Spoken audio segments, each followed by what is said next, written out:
الخصم كان متحضر مزيان، الا حنا الفريق البيضاوي ما كانش متحضر ذهنيا، كان ما عرفناش شنو المشكل ديال اللعابه، واش ما دخلوش في المقابله 120%. المهم الكور كاين في وسط الملعب، ولكن الرجلين ولا العقل ما كاينش. ما عرفناش واش كانوا خايفين من الخصم، من القوه ديال الخصم، ولا كانوا المهم كانوا متشردين. ما كانت شي حاجه اللي سميتو.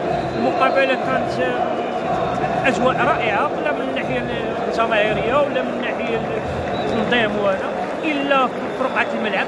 ما كانش داكشي اللي كنا كنتمناو، ونحاولوا دابا كنتمناو نداركوا الاخطاء ديالنا في المقابله الثانيه ان شاء الله في جنوب افريقيا. السلام عليكم. واش هاد التغييرات ديال المدربين ما كتاثرش دائما؟ الحقيقه التغيير ديال المدربين، حيت كل مدرب جا من مدرسه مختلفه، فهمتيني، ما كيتشابهوش. واش الظروف ديال المدرب ان ما عندوش الوقت باش يبريباري الدراري، ولا الدراري ما تادبطوش مع المدرسه، لان باش تدخل تجيب من مدرسه تحول الدري من مدرسه لمدرسه راه صعيب عليه شويه. كل واحد عنده الخطه ديالو، كل واحد عنده المسائل زعما الترتيبيه ديالو وسط الرقعه. واش الدراري صعيب عليهم باش يتادبطاو في ظرف وجيز. نتمناو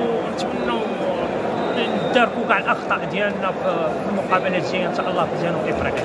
كاين شي امل في الذهاب؟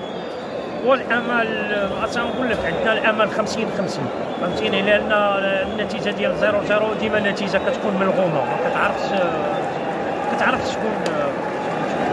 مازال عندنا 90 دقيقه اخرى، ربما يكون يجيب الله التيسير فيها. حنا كنتمناو يكون الحل من جانبنا حنايا ان شاء الله. شكرا